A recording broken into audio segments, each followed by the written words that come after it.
राम राज्य की विशेषताओं का वर्णन करते हुए गोस्वामी जी ने जो पंक्तियां लिखी हैं, जो चौपाइयां लिखी हैं, उसे पढ़ करके किसी भी व्यक्ति के हृदय में ऐसे ही राज्य की आकांक्षा हो सकती है। राम राज्य में न तो किसी को शारीरिक दुख था, न दैविक, न भौतिक, न दीनता, न दरिद्रता, और इन सब से मुक्त कोई व्यक्ति ऐसा नहीं था कि जिसकी असमय में मृत्यु हो। कोई ऐसा व्यक्ति नहीं था कि जो शिक्षित न हो, कृतज्ञ न हो। और समाज में जितने भी व्यक्ति थे उनमें परस्पर अतिशय प्रेम था। प्रत्येक व्यक्ति के हृदय में कृतज्ञता की भावना थी, दूसरों के प्रति हित करने की चेष्टा थी, और काल, कर्म, स्वभाव, गुण, इनके द्वारा जो दुख व्यक्ति के जीवन में आते हैं उनका राम राज्य में अभाव था। तो यह राम राज्य तो वस्तुतः बहिरंग रूप में आज असंभव है। असंभव है तो कोई इस युग की निंदा नहीं है। भगवान श्री राम के पहले भी अनेक श्रेष्ठ राजाओं का चरित्र पुराणों में आता है। उनका राज्य भी कल्याणकारी ही था, श्रेष्ठ ही था, और बाद में श्री राम के बाद जो उनके वंशज थे उनके द्वारा भी बहुत श्रेष्ठ पद्धति से राज्य चलाने की चेष्टा की गई थी। तो इसका अर्थ यह है कि स्वराज्य जो है वह तो समाज में बार बार रहता रहा है और वही बनाया जाना चाहिए और वही रह सकता है। पर जिसे रामराज्य कहते हैं वह स्वराज्य से भी अधिक आगे की वस्तु है, और वो कभी भी भगवान राम के काल को छोड़ करके विश्व में स्थापित नहीं हुआ। कहा जा सकता है फिर उस राम राज्य की व्याख्या का क्या लाभ है? तो इसका उत्तर यही है कि वस्तुतः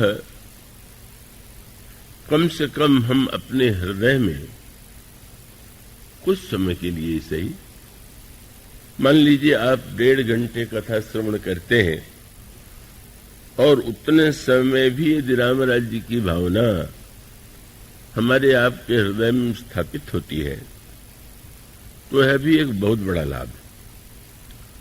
और संभव है कि जीवन में उसकी कोई ऐसी बातें, कुछ बातें ऐसी हों कि जो उतारने की चेष्टा करें, उतारने का प्रयास करें। तो वस्तुतः राम राज्य की जो दार्शनिक व्याख्या है, उसका जो आध्यात्मिक रूप है, उसके पीछे जो वैचारिक क्रांति है, उसका वर्णन पिछले दिनों आपके सामने किया गया। श्री राम ने जब उन्हें बन जाने की आज्ञा दी गई, कैकेयी जी ने जब श्री राम से यह कहा कि तुम्हारे पिता ने मुझे 2 वचन दिए थे और मुझे जो प्रिय लगा वो मैंने उनसे मांगा, और तुम तो बड़े सुपुत्र हो, ऐसी स्थिति में जब तुम्हारे पुत्र, तुम्हारे पिता ममता के संकट में फंसे हुए हैं, तुम उन्हें उबार सकते हो। प्रभु श्री रामभद्र बड़े प्रसन्न हुए। मां की आज्ञा को उन्होंने स्वीकार किया और उसके बाद मां कौशल्या के भवन में वे आते हैं, मां के चरणों में प्रणाम करते हैं। मां को अब तक जो घटनाएं घटित हुई थीं, उनका कोई ज्ञान नहीं था, किसी को ज्ञान नहीं था, क्योंकि कल तो सारा दिन ही उत्सव और राज्य की संकल्पना में ही बीता था। इस रात में क्या कुछ हुआ इसका पता उन्हें नहीं था।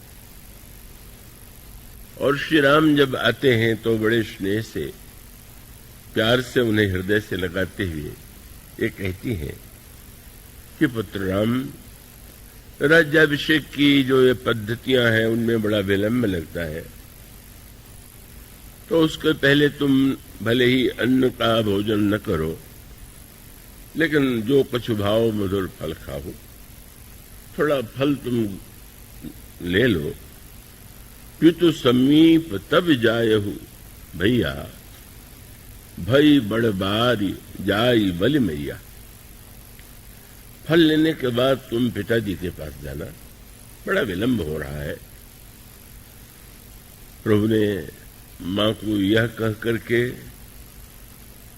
कष्ट में नहीं डाल दिया कि नहीं नहीं, मेरे साथ तो बड़ा अन्याय किया गया, राज्य की बात कह करके वन जाने की आज्ञा दी जा रही है, या कैकेयी के द्वारा यह अनर्थ घटित हुआ, यह तो बहिरंग दृष्टि थी। इस रूप में तो कोई भी उसकी व्याख्या कर सकता था, पर प्रभु श्री राम ने कहा, मां,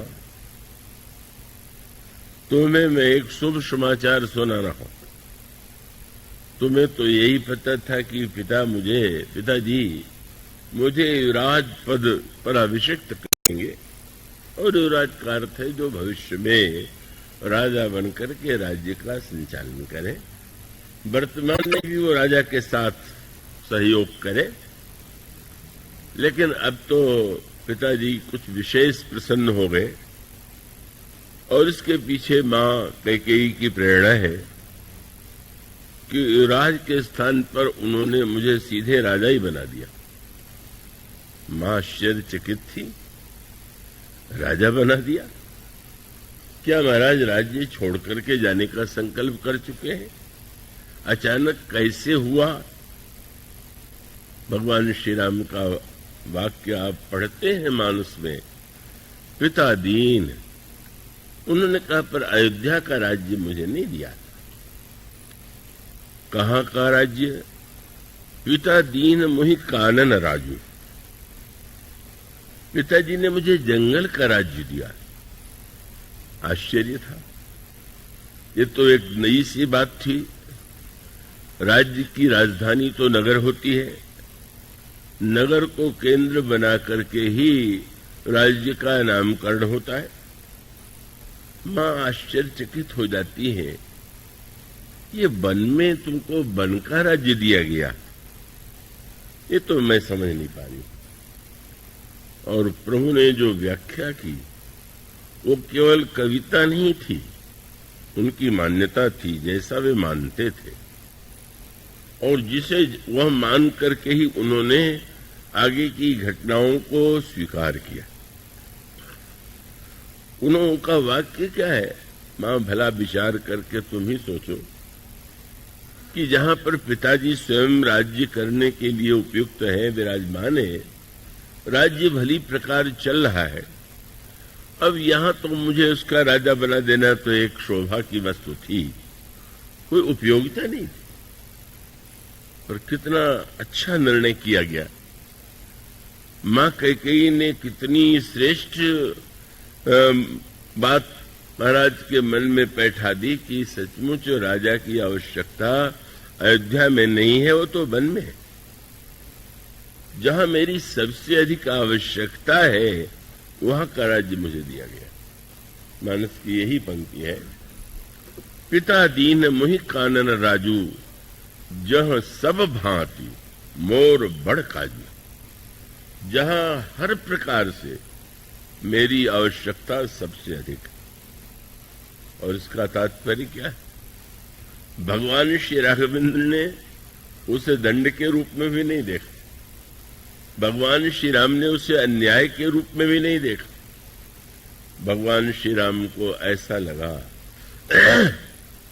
कि पिताजी वात्सल्य और स्नेह के कारण यह समझ बैठे थे कि मेरे सिंहासन पर बैठ जाने से ही सारी समस्याओं का समाधान हो जाएगा, पर वस्तुतः यह तो सत्य नहीं है।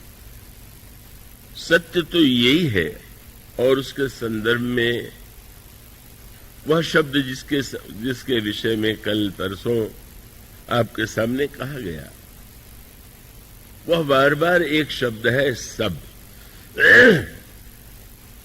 जहां सब भांति, ये एक शब्द प्रभु ने यहां पर भी सब शब्द का ही प्रयोग किया। और जब राम राज्य का वर्णन है तो बार बार सब शब्द का प्रयोग किया गया। सभी सच्चरित्र हैं, सभी सुखी हैं, सभी कृतज्ञ हैं, सभी श्रेष्ठ आचरण वाले हैं, सभी व्यक्ति जो है दुख से मुक्त है। और इसका अर्थ ये है कि जब तक हमारे जीवन का लक्ष्य सर्व नहीं होगा, सब नहीं होगा, तब तक समाज में परस्पर का विपरीत वृत्ति, विरोध, द्वेष नहीं रहेगा, टकराहट होती ही रहेगी। एक वर्ग संतुष्ट होगा तो दूसरा असंतुष्ट होगा, एक को जो प्रिय लगेगा दूसरे को अप्रिय लगेगा। इसलिए प्रभु कहते हैं कि अब अगर नगर में श्रेष्ठ राज्य बन जाए और वन जो है वो उसी प्रकार से वंचित रहे श्रेष्ठ राज्य से, तो वो क्या हुआ? और यही सूत्र जो है राम राज्य का सूत्र है। भगवान राम ने वन यात्रा को इस रूप में देखा कि जिस राज्य की कल्पना मेरे मन में है, जो समाज को मिलना चाहिए, 14 वर्ष की अवधि उसके लिए बहुत आवश्यक है। और इस रूप में ही प्रभु ने इसे देखा।